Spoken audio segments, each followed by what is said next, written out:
Hi guys, welcome to my channel. My name is Jennifer Ngomalo. So please forgive me if my voice sounds very fluish. I'm still recovering from flu.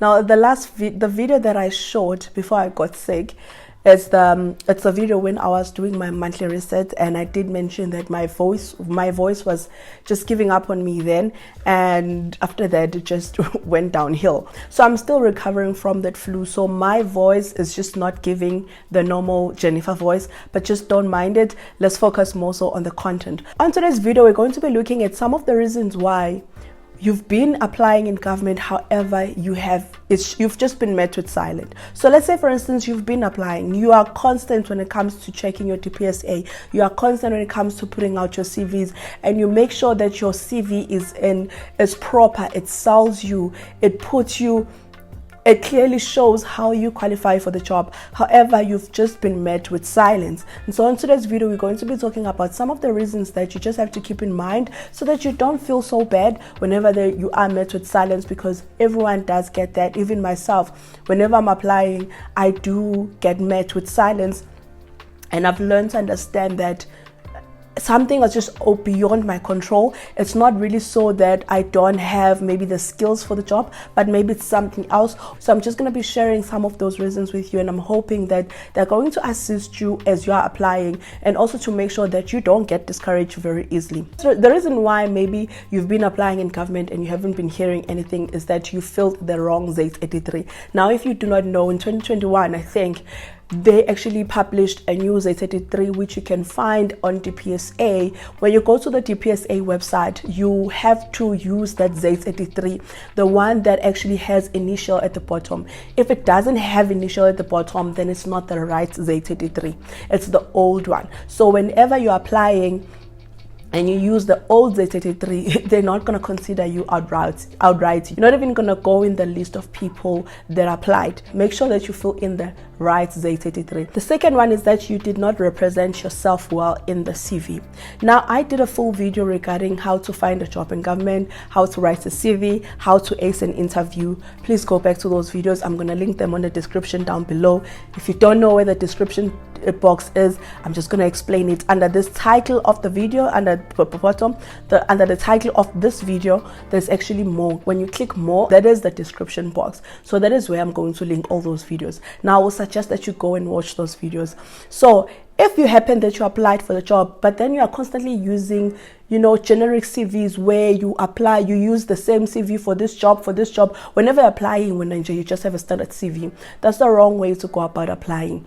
That's the reason why also when they sit down and do the shortlisting, the CV is not going to speak to them. It's not going to speak to the post, because when you use a generic CV, you use a CV that just put points of what you have done and doesn't say how you qualify for the job. So if you use that type of a CV, and if that's how you write your CV and you are fine with that, and that's what you apply with, then that is why you are met with silence most of the time, because your CV just doesn't say anything about you. It doesn't tell the people who are shortlisting why they should hire you. How do you qualify for this job? How are you fit for this job? It doesn't say that. So you want to make sure that when you're writing your CV, it speaks directly to the post. So what I normally do is, every time when I'm applying, I sit down with my CV. I always have a CV that I know, okay, this is the CV that I'm happy with. However, whenever I'm applying, what I do is I look at the post. I narrow it down in terms of, I would look at, okay, what does the post need in terms of qualification, years of experience, and what do I have? So if, let's say, that highest qualification, they say it's a degree, and then already I have a degree and then I have a postgraduate. So a postgraduate, for me, I know that it would be an added advantage. And then maybe they say they want someone with 3 years experience. Now I have over 3 years experience, about 5 years experience in administration, and so that for me, I'm already counting as one of my strongest points. And then I go to skills. What type of skills do they want? I list all those skills as per the advert, and then I look at my skills. Do I have the skills? If there's a skill that I do not have, I don't focus on that. I only focus on the things that make me strong, that present me well as a candidate. And that is where I go back now into my computer and start looking at my CV, start trying to make sure that my CV speaks to the post. So that is one thing that I would really encourage you to do. Now, I've been thinking thinking about this because I've been getting a lot of requests of people wanting me to look at their CVs. I think about beginning of the year. I remember when I came back home already, I had someone on my emails asking me to help them, and I did. And one of the ladies actually sent me a DM recently and said they're so grateful that I helped them with their CV because they landed a job with FNB, and I'm honestly grateful for that. And but I've been constantly thinking about this, like I would love to help you guys. I like to help. I don't really have a problem with helping. However, I do not think that I have the time to be spending looking at each and everybody's CV. And so what I'm thinking to do is I will open up. I think that I am going to offer a service where I look at your CV, and eventually it's going to go to a point whereby I actually create a template. But I feel like for most people, they have the right CVs. It's just the way that they phrase their things. It's just the way that they position their CV, and also the way that they sell themselves in the CV. And that is where I feel like I can come in and help you, because that's the type of help that I've been giving, where I say, okay, send me your CV. I sit down and I look at your CV.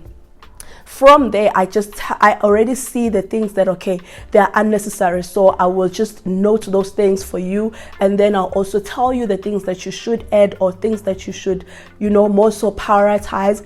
And then to make sure that you have a good CV that properly sells you. So that is the type of service that I'm going to be offering. And it's going to come at a cost, because at the end of the day, I honestly cannot help each and everyone for free. Like, I've been doing it.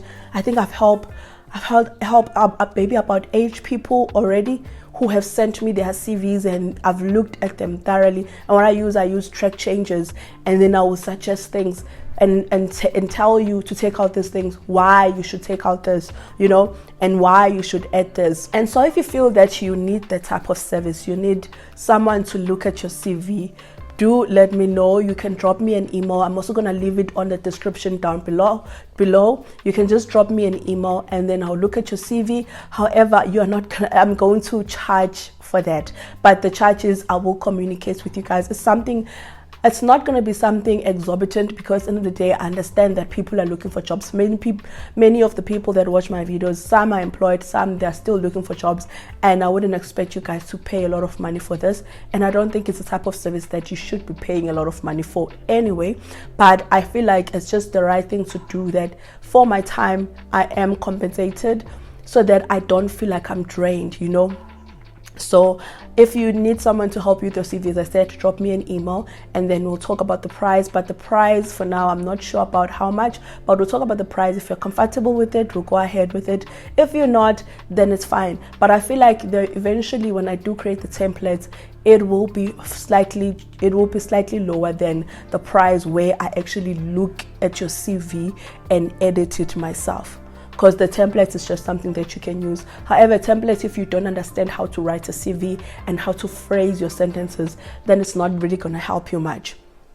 Anyway, this is not about me telling you about that I'm selling you that I'm going to be doing CV editing. It's more so just saying, if you need help, I am available. So that is what I wanted to say. With that is the second point, as to maybe why whenever you're applying, you are met with silence. The third reason, which is actually something that is out of your control. The third reason is that when you're applying, let's say for instance, you are from KZN, or you're currently staying in KZN, or you're currently staying in Mpumalanga, you're currently staying in Northern Cape, Free State, you are not staying in Gauteng, and these national departments are in Gauteng. Now, this is something that is not always the case, but it's something that I want you to think about and just be conscious of. And I've never thought that this to be the case, because I applied when I was still in KZN, and I came all the way here. I did not expect for any department to pay for my cost and all the stuff. I did not expect any department to find my accommodation for me, because I knew that for me getting the job was important. However, there are cases whereby during shortlisting, they're not going to prioritize people outside of Gauteng. So they make that very clear that they're going to only focus on people that are within Gauteng. And the reason behind that is because there's an HR policy that actually requires departments to make sure that if you're going to take someone from outside of Gauteng four positions from ASD and up. If you're going to take someone from outside of Gauteng, that means that you have to pay for their accommodation while they come for the interview. You also have to pay for their transportation when they come for the interview. So you book them a flight, you book them accommodation. So that is an HR policy. But normally it starts from assistant directors and up. So for anything below, you actually have to find your way to Gauteng. However, there are people during shortlisting for those positions that are below than ASD. So I'm talking about entry-level post. There are people that during shortlisting, they will put that as a requirement to say, let's focus on people that are within Gauteng. Now, I find this to be wrong, and I don't subscribe to this, because I feel like it's unfair. Because sometimes as an applicant, wherever you are, you don't really care how far it is. That's why you applied for it. You know how you're gonna get there. You're not gonna be demanding to be paid for transport. You're not gonna be asking to be paid for when you know that you're looking for a job, because that's the most important thing. And so you will find your way to Gauteng when that time comes. And so when they use that type of requirement, it's really annoying. But I just wanted to put this out because it might be the case why you may not have been shortlisted for some posts. So if you stay outside of the province. So what I'm suggesting here is, first of all, Z83 doesn't ask you for the address. And on your personal information, there's no need for the address. So I would just suggest that don't put address at all, just so that you don't lie. But if you want to go the extra mile of lying, you can actually find someone that stays in Gauteng and use their address. I normally don't put address on my CV. I don't feel like they're important. I don't feel like they're useful. I just don't put an address in the CV. It takes up space unnecessarily. So just leave the address out so that it's left in question where are you from. They rather not know where you're from than for them to know and then be disqualified for that. I don't know if I'm making sense. This is not always the case. So please be mindful of that. This is not always the case.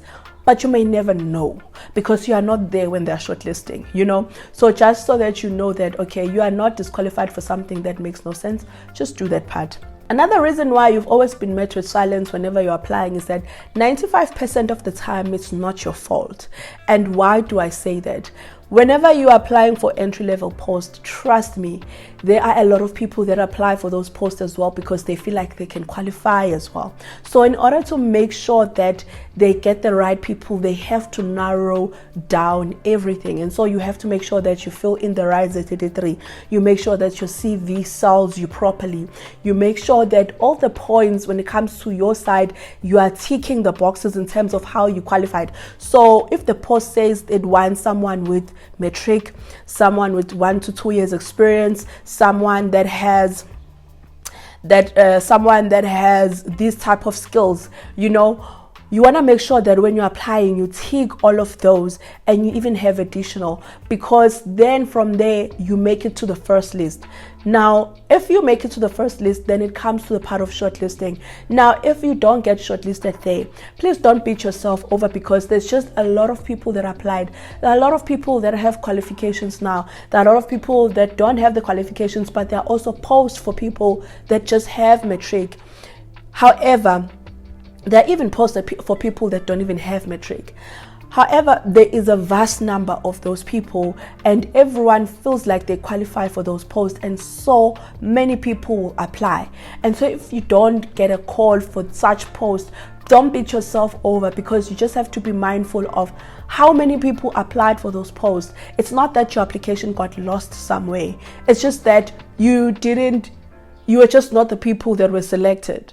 Nothing against you, nothing against your CV, but it's just that you are just not the people, you're just not the people that was selected. And also maybe you did not stand out. So this is what I normally tell people whenever they're applying.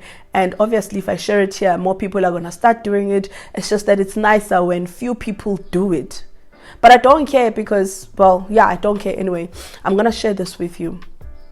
You want to make sure that your CV stands out. So what do I mean by that? Go find yourself those hard papers, put that paper at the back, and then get a clear page a clear paper, the one that you can see through, and get that. And then if possible, bind it. But if now that we are applying with CV and Z83 only, it wouldn't make sense for you to go and bind it. So what you would just rather do is you put that hard paper at the back, and then you put a clear page at the top, and then you just clip it along the sides. You clip it along the sides, and then it just makes sure that your CV is represented well and that it's clean by the time it gets to the people that are shortlisting. And if you can find, you know, those black things that you insert on the side, if you can find those things for flip files, now whenever you are binding something, those documents, the smallest one, if you can invest in those things, do that, so that your CV, because after you've put that hard paper at the back, and then you put a clear page at the front, and then you put that thing that slides in at the edges just to hold everything together, then you submit your application. Your application already, when they are shortlisting, not because there's something magical you've done, but it's going to stand up from the pile. It's going to stand up from the rest, especially if you meet all the boxes. If you tick all the boxes in terms of requirements, the initial one, then your application will stand out, and the people that are shortlisting will see it, and they might be even compelled to make sure that they look at it thoroughly. Not that they don't look at other ones thoroughly, but yours will stand out such that it will be calling their attention. And so just try and do something like that. But my point here is 95% of the time it's not your fault. It's just that you didn't get through. I'm using this thing because I'm really feeling hot. And then the last one is that you did not meet the requirements. Now, I know you're going to be saying, but I make sure that whenever I'm applying, I meet the requirements. Yes. But then when it comes to shortlisting, they have to develop more requirements as per the post, just to make sure they get the right person. And so you might find that when you tick the box in terms of the post, but then you don't have anything additional that properly sells you for the post. And so you're not going to meet the additional requirements. And so what I'm trying to say here is that when you're applying for posts, the low-hanging fruit, the ones that everyone feel like they qualify for, you want to make sure that there's something that makes you stand out as an applicant. There is something that you have better advantage of as opposed to others. So if the qualification says it wants someone with grade 12, you might find that you have a diploma or you have a bachelor's degree in a qualification that you feel like will be relevant. So let's say you have a bachelor's degree in administration, or you have a bachelor's diploma, you have a diploma, not bachelor's diploma, you have a diploma in administration. Already that's an added advantage from someone that just has a matric. And then you might find that they say 1 to 2 years experience, but then when you find that in your 1 to 2 years experience, you've done that job as an intern. So that's already an added advantage. And then let's say, for instance, for skills, you tick all the skills that they want. And when you are articulating your skills, you made it clear how they're going to make you of value for the post and how you qualify for the post. Those are the things that you have done. Then that gives you an edge in terms of making sure that at least you get shortlisted for an interview. I always feel, whenever I'm applying, I always tell myself that I am praying for an interview here, I'm just praying for an interview. I'm praying that my CV stands out, that when they look at my CV, they see how I fit for the job and I get a call for an interview. Because I feel like a call for an interview, already it's one battle that is won. And then I can go there and express myself because there's something that I know that I'm good at. You want to try that and make sure that whenever you are structuring your CV, whenever you are writing out your application, it clearly shows over and above how you meet the requirements and how you are going to be a good fit for the job. Those are some of the reasons why you have been met with silence. So the first one is maybe you filled the wrong Z83.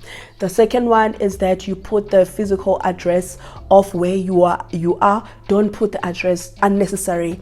And then the other one is that you did not represent yourself well in the CV. And then the other one is that 95% of the time you're just not going to make the cut. Not that there's anything wrong with your CV, but just that it happens. And then another part, the last part, is that you did not not meet the secondary requirements. Yes, you met the basic one, but then when it came to shortlisting, you did not meet their requirements. So if you have constantly been met with silence whenever you are applying in government, I want you to think of these reasons, and where you feel like you can change and improve, especially when it comes to making sure that your CV properly represents you, making sure that you fill out your Z83 fully from beginning until the end, and that you initial and sign it at the end. You make sure all of those things are done, and that you make sure that when you are submitting your application, it's not just flimsy, it's properly packaged. Then you should just relax. Just relax. You know, your turn will come in life. One thing I've learned when it comes to applying is that what is not made for me is not going to come to me, but what's made for me is going to come to me. And also, I got a question regarding how long do you have to wait before you just let it go? So if you applied, I know on the Z83 they say after 3 months. There is no way that any department is going to shortlist within 3 months of the closing date. Trust me, they don't do that. Sometimes they take up to a year, sometimes they take up to 2 years. So if you applied for the post and you haven't heard anything after 6 months, just let it go. Let it go. When you get a call in a year or after a year, it's fine. Go for the interview, whether you have a job or not. Go for that interview so that you sharpen your skills of being interviewed. You constantly sharpening your skills, you know, of talking, representing yourself, even when you know that you're not gonna take the job, because you've gotten a job by then, you know, because they take forever. Just go there so that you can sharpen your interview skills. But I'm hoping that this video is going to be helpful, and it's very hard for me to film right now because not only am I feeling hot, but my voice is also just giving up on me. But I needed to shoot this video because if I don't shoot this video, then you're not going to have anything for Sunday. But also, I know that this video is going to be helpful for someone out there. So please don't mind me doing this because honestly, I need the air right now.